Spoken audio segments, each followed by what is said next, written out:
माननीय शिक्षा मंत्री ज्यू तथा अन्य विशिष्ट कमरेडहरू र आजको यस भेलामा उपस्थित यस नगरका यस जिल्लाका सम्पूर्ण कमरेडहरूमा सर्वप्रथम मेरो क्रान्तिकारी हार्दिक अभिवादन छ। म आजको यस विशेष भेलामा कमरेडहरूलाई इस्वी सम्मत 2021 को यो नयाँ वर्षको आगमनको शुभकामना पनि दिन चाहन्छु र यो नयाँ वर्षले यहाँहरूको उद्देश्य यहाँहरूको जीवन सफल रहोस्, सफलता प्राप्त गरोस् भन्ने शुभकामना व्यक्त गर्न चाहन्छु। आज हामी यो भेला राष्ट्रको अत्यन्तै एउटा जटिल परिस्थितिमा सम्पन्न गर्न गइरहेका छौँ। आजको राष्ट्रिय राजनीतिक परिस्थिति अत्यन्तै अस्थिर बन्न गएको छ, अत्यन्तै तरल बन्न गएको छ। आज आर्थिक दृष्टिकोणले पनि राष्ट्र र सङ्कटबाट गुज्रिरहेको छ। कोभिड-19ले विश्वलाई नै आक्रान्त बनाइरहेको छ। आज सिङ्गो विश्व नै एउटा सङ्कटको घडीबाट अगाडि बढिरहेको छ। आजको सङ्कटले केही नयाँ प्रश्नहरू, केही नयाँ चुनौतीहरू यहाँ जन्माएको छ र आज सबै राष्ट्रहरू यी नयाँ चुनौतीहरू, नयाँ प्रश्नहरूको सही जवाब दिने र यसलाई साहसपूर्वक सामना गर्नको निम्ति सबै राष्ट्रहरू केन्द्रित भएका छन्। आज हामी यही प्रक्रियामा यो बृहत कार्यकर्ता भेला यिनै चुनौतीहरूको सामना गर्न, यिनै प्रश्नहरूको सही जवाफ दिनको निम्ति र आफ्नो पक्षधरता स्पष्ट गर्नको निम्ति हामी यहाँ उपस्थित भएका छौँ। पूर्वोक्त कमरेडहरूले र अन्तिममा माननीय मन्त्रीज्यूले धेरै कुराहरू यहाँ राखिसक्नु भएको छ। उहाँले आफैले यहाँ भनिसक्नु भएको छ। मैले राख्नुपर्ने विषयहरू पनि उहाँले यहाँ भनिसक्नु भएको छ र मेरो कामलाई, मेरो जिम्मेवारीलाई उहाँले नै पुरा गरिदिइसक्नु भएको छ। त्यसैले मैले यहाँ धेरै कुराहरू यहाँ राख्नुपर्छ जस्तो लाग्दैन। धेरै विषयहरू, अहिले उठेका विषयहरूको बारेमा विस्तृत रूपमा उहाँले यहाँ स्पष्ट पारिसक्नु भएको छ। खालि म आज यहाँ केही प्रतिबद्धताहरू यहाँ व्यक्त गर्नको निम्ति यहाँ उपस्थित भएको छु र इतिहासले सुम्पेका जिम्मेवारीहरू, नयाँ जिम्मेवारीहरू वहन गर्ने, त्यसलाई दृढतापूर्वक यी चुनौतीहरूलाई सामना गर्ने एउटा प्रतिबद्धता प्रकट गर्नको निम्ति मात्रै म यहाँ उपस्थित भएको छु। नेपालको कम्युनिस्ट आन्दोलनको बारेमा विस्तृत रूपमा माननीय शिक्षा मन्त्रीज्यूले यहाँ व्याख्या गरिसक्नु भएको छ। हामी 74 सम्म आइपुग्दाखेरि हामीले नेपालको विभाजित कम्युनिस्ट आन्दोलनलाई एकताबद्ध गर्यौं र हामी 62-63 सम्म आउँदाखेरि नेपालको जनवादी क्रान्तिलाई हामीले सम्पन्न गर्यौं र नेपालमा संघीय लोकतान्त्रिक गणतन्त्रको स्थापना गर्यौं र यो क्रान्तिको, यो आन्दोलनको नेतृत्व नेपालका कम्युनिस्टहरूले गरेको हुनाले जनताले यो देशको समृद्धि, यो देशको प्रगतिको निम्ति त्यो जिम्मेवारी नेपाल कम्युनिस्ट पार्टीलाई सुम्पिए र एउटा स्थायित्व सुशासनको महत्त्वपूर्ण जिम्मेवारी नेकपाले प्राप्त गर्यो र जनताले दुईटैको अभिमतद्वारा एउटा स्थायित्वको जिम्मेवारी स्थायित्व चाहिँ एउटा राजनीतिक स्थिरता यहाँ स्थापित गरे र नेकपाले सफलतापूर्वक यो बीचमा नेकपाको सरकार बनिसकेपछि जनताको त्यो राष्ट्रिय आकांक्षा एउटा समृद्ध नेपाल र सुखी नेपालीको समृद्ध त्यो आकांक्षालाई पूरा गर्नको निम्ति नेकपाको नेतृत्वमा चाहिँ सरकारले सफलतापूर्वक अगाडि बढेर हामीले देख्यौं यी जिम्मेवारीहरूलाई विकासको दृष्टिकोणले आर्थिक विकासको दृष्टिकोणले 7% भन्दा बढी आर्थिक वृद्धि दर हासिल गर्दै हामीले विकासको समृद्धिको यात्रालाई अगाडि बढायौं। नेपाली जनताले शान्ति सुशासनको जिम्मेवारी पनि नेकपालाई सुम्पेको थियो र हामीले यस बीचमा देशमा शान्ति सुशासन स्थापना गर्नको निम्ति महत्त्वपूर्ण कदमहरू हामीले चाल्यौं। नेपाली जनताले यो राष्ट्रको अखण्डतालाई कायम राख्ने राष्ट्रिय स्वाधीनताको रक्षा गर्ने जिम्मा पनि नेकपालाई दिएको थियो। हामीले यस बीचमा राष्ट्रिय स्वाधीनता राष्ट्रको अखण्डतालाई रक्षा गर्ने ऐतिहासिक निर्णयहरू हामीले लियौं।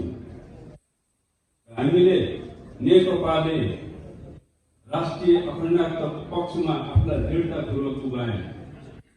नेकपाले राष्ट्रिय समृद्धिको यात्रालाई चाहिँ एउटा द्रुत गतिमा अगाडि बढायो। विश्वमा 7% भन्दा बढी आर्थिक वृद्धि दर भएका मुलुकहरू धेरै थोरै नै छन् र हामीले यस वर्ष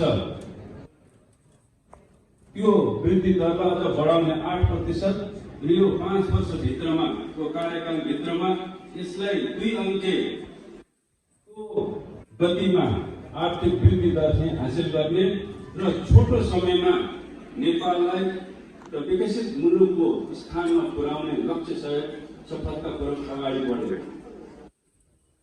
र नेपालमा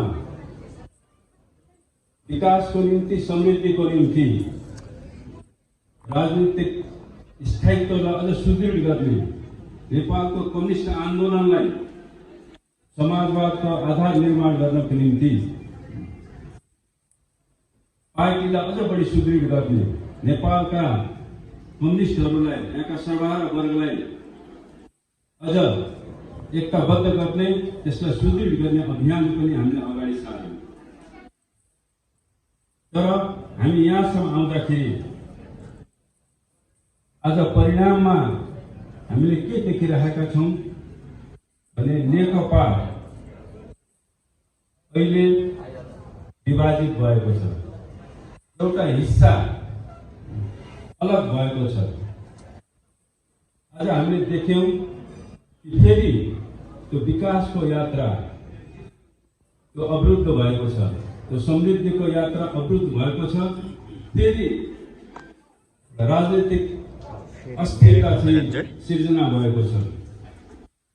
हामीले यहाँसम्म आइपुग्दा हामीले देखेका छौं कि फेरि बाह्य हस्तक्षेपहरू बढ्दै गएको छ र यी सबै परिघटनाहरूले एउटा विषम परिस्थिति एउटा सङ्कट पैदा गरेको छ। यसले नयाँ चुनौतीहरू खडा गरेको छ र हामीले फेरि कम्युनिस्ट आन्दोलनलाई कसरी एकताबद्ध गर्ने, हामीले फेरि विकास र समृद्धिको निम्ति सुशासन र स्थायित्व कसरी प्राप्त गर्ने, हामीले बाह्य हस्तक्षेपहरूको सामना फेरि कसरी गर्ने, यी प्रश्नहरू, यी चुनौतीहरू अहिले हाम्रो अगाडि पैदा भएका छन्। कमरेडहरू, यो स्थिति पैदा गर्नको निम्ति प्रतिगामी शक्तिहरूले तीनवटा रणनीतिहरू तयार पारेको देखिन्छन्। फेरि प्रतिगमनलाई स्थापित गर्नको निम्ति उनीहरूले नेकपालाई कसरी विभाजित गर्ने यो रणनीति उनीहरूले हामीले कम्युनिस्ट आन्दोलनलाई एकताबद्ध गरेदेखि यो रणनीति उनीहरूले तयार पारेको देखिन्छ। उनीहरूले हामीले स्थिर सरकार, स्थायित्व हामीले प्राप्त गरेदेखि यसलाई फेरि मुलुकमा अस्थिरता कसरी पैदा गर्ने, कसरी सृजना गर्ने यो रणनीति उनीहरूले तयार पारेको देखिन्छ। र प्रतिगमनलाई, प्रतिक्रान्तिलाई सफल गर्नको निम्ति यी दुईटा सहायक रणनीतिहरू उनीहरूले सुरुदेखि नै उनीहरूले अभ्यास गर्दै आएका छन्। र नेकपालाई कसरी विभाजित गर्ने, कसरी विभाजित गर्न सकिन्छ भन्ने सन्दर्भमा उनीहरूले नेकपा भित्रका अन्तर्विरोधहरू, नेकपा भित्रका असन्तुष्टिहरू, नेकपा भित्रका कमजोरीहरूलाई उनीहरूले सूक्ष्म रूपमा अध्ययन गरेको देखिन्छ। र उनीहरूले के पत्ता लगाए यो अध्ययनमा भने नेकपा भित्र गम्भीर अन्तर्विरोधहरू छन्, नेकपा भित्र गम्भीर असन्तुष्टिहरू छन् र नेकपा भित्र गम्भीर कमजोरीहरू छन् भन्ने कुराहरू उनीहरूले पत्ता लगाए। उनीहरूले के पत्ता लगाए भने नेकपा भित्र राष्ट्रपति हुने आकांक्षा राख्ने प्रवृत्तिहरू, पात्रहरू छन् र राष्ट्रपति हुन नसकेकोमा, हुन नपाएकोमा उनीहरूमा तीव्र चाहिँ असन्तोष छ। यो कुरा उनीहरूले पत्ता लगाए। उनीहरूले यो पनि पत्ता लगाए कि नेकपा भित्र पार्टी अध्यक्ष हुने आकांक्षा राख्ने पात्रहरू पनि छन्। त्यो असन्तुष्टि, त्यो अन्तर्विरोध नेकपा भित्र छ। उनीहरूले यो पनि पत्ता लगाए कि पार्टी भित्र प्रधानमन्त्री हुने, मन्त्री हुने आकांक्षा राख्ने पात्र र प्रतिनिधिहरू छन् तलदेखि माथिसम्म। उनीहरूले पार्टीका प्रमुख पदहरू प्राप्त गर्न नपाएकोमा यो असन्तुष्टिहरू नेकपा भित्र छ भन्ने कुरा उनीहरूले सूक्ष्म रूपमा उनीहरूले अध्ययन गरे र त्यो पत्ता लगाए। र यी असन्तुष्टिहरूलाई, यी अन्तर्विरोधहरूलाई एउटा अतिसम्म पुर्याएर नेकपालाई विभाजन गर्न सकिन्छ भन्ने निष्कर्षमा उनीहरू पुगे र नेकपा भित्रका ती अन्तर्विरोधहरूलाई मलजल दिने, उत्प्रेरित गर्ने भूमिका उनीहरूले खेल्दै आए र हामी यो वैशाखसम्म आइपुग्दाखेरि र पछि हामी असोज कार्तिकसम्म आइपुग्दाखेरि यो प्रवृत्तिका असन्तुष्टिहरू एउटा अतिमा, उत्कर्षमा पुगेको हामी पाउँछौँ। र तपाईहरूलाई थाहा छ यो अति 19 पेजे आरोप पत्रको रूपमा यो व्यक्त भयो र त्यो आरोप पत्रको निष्कर्षमा तपाईले त्यसलाई अध्ययन गर्नुभयो भने नेकपाको अध्यक्षले त्यो अध्यक्ष पद त्याग गर्नुपर्छ भन्ने त्यसको निष्कर्ष छ र नेकपाको प्रधानमन्त्री, सरकारको प्रधानमन्त्रीले त्यो मन्त्री पद त्याग गर्नुपर्छ, त्यसको निष्कर्ष त्यो छ। स्वेच्छाले त्यसलाई त्याग गर्नुपर्छ, अन्यथा पार्टीले, संसदले यसमा कारबाही गर्छ। त्यसको अन्तिम तपाईले हेर्नुभयो निष्कर्ष भने त्यो हदसम्म चाहिँ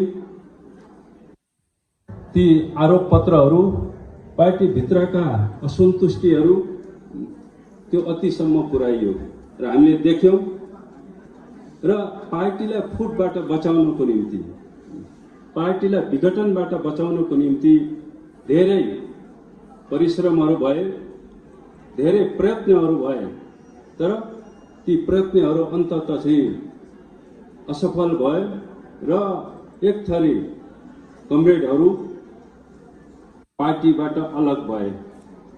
एउटा गुट यसबाट अलग भयो। निश्चय पनि अहिले औपचारिक रूपबाट त्यसले वैधानिकता प्राप्त गरेको छैन।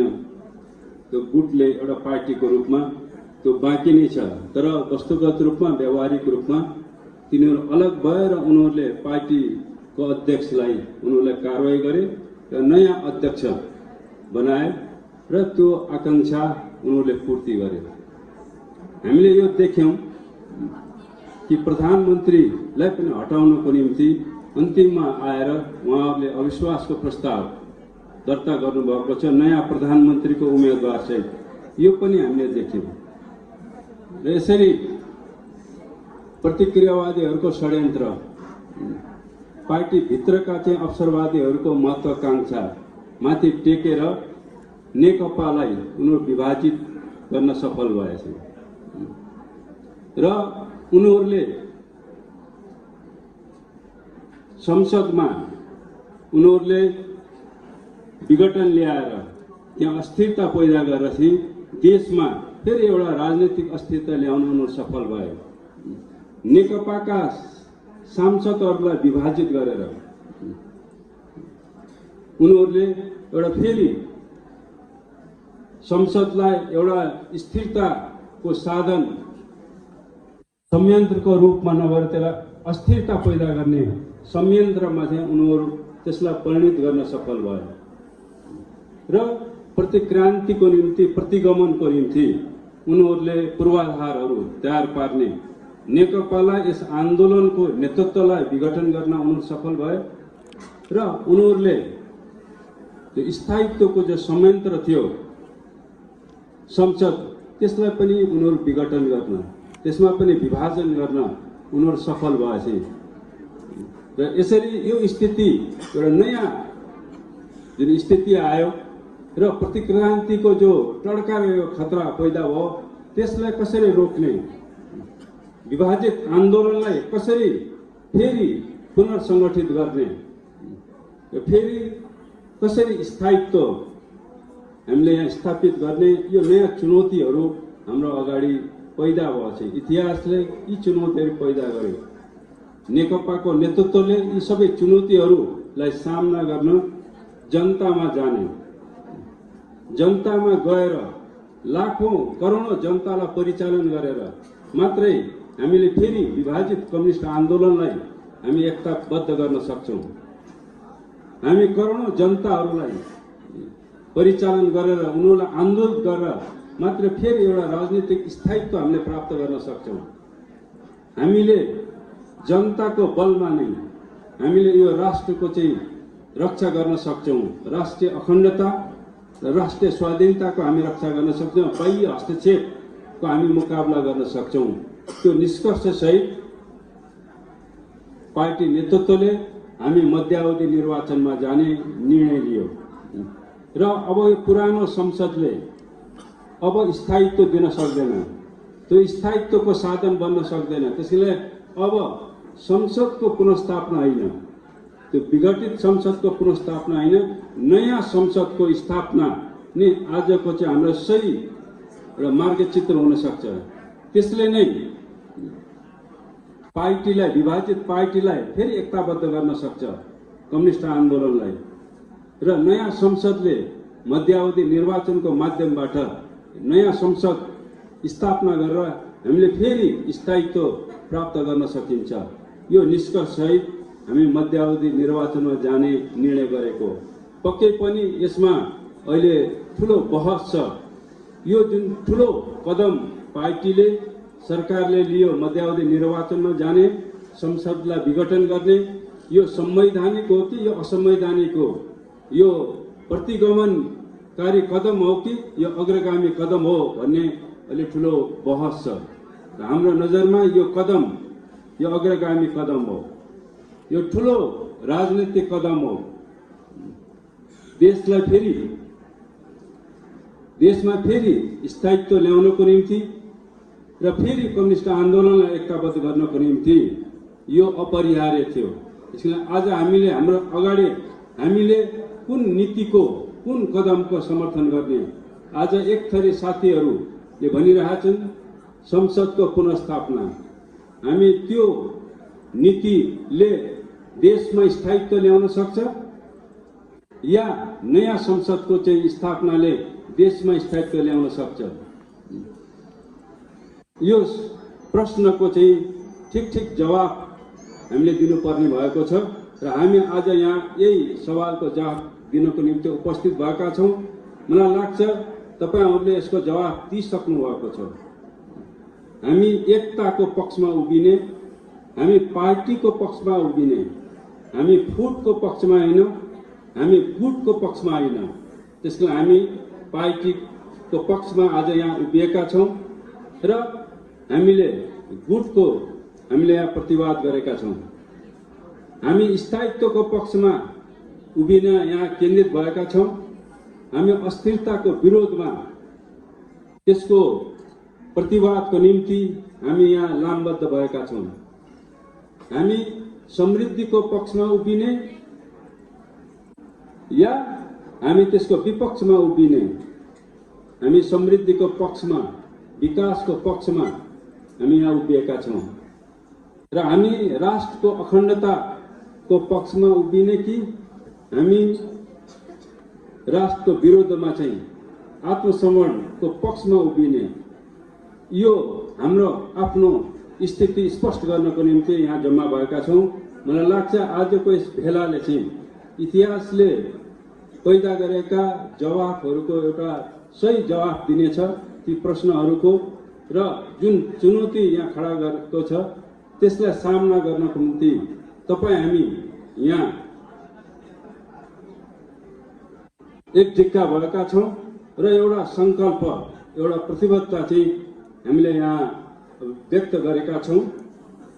म यो नववर्षको उपलक्ष्यमा म सम्पूर्ण कमरेडहरूलाई अपिल गर्न चाहन्छु, पार्टीले जुन निर्णय लिएको छ हामी त्यसको पक्षमा दृढतापूर्वक उभियौँ। अब मध्यावधि निर्वाचनमा अब हामी एकताबद्ध भएर चाहिँ यो मोर्चामा हामी हाम फालौँ र त्यहाँ हामी विजय प्राप्त गरौँ। अब निर्वाचनको तयारीतिर सम्पूर्ण सदस्यहरू चाहिँ अब लाग्नुपर्छ र यो निर्वाचनमा को माध्यमबाट हामीले फेरि एउटा स्थायित्व हामीले स्थापित गर्ने र यही क्रममा हामीले विभाजित पार्टीलाई पनि लामबद्ध गर्ने, एकताबद्ध गर्ने हाम्रो यो अभियान जारी रहनेछ। हामीलाई विश्वास छ हामीले एकता प्राप्त गर्नेछौँ। फेरि विभाजित पार्टीलाई हामी फेरि एकताबद्ध गर्नेछौँ।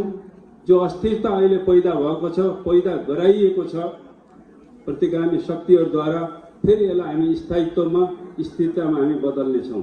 फेरि हामी समृद्धि र विकासको यात्रालाई द्रुत गतिमा अगाडि बढाउनेछौँ। हाम्रो गुमेका भूभागहरूलाई, हाम्रो राष्ट्रिय अखण्डतालाई हामी स्थापित गर्न हामी सफल हुनेछौँ।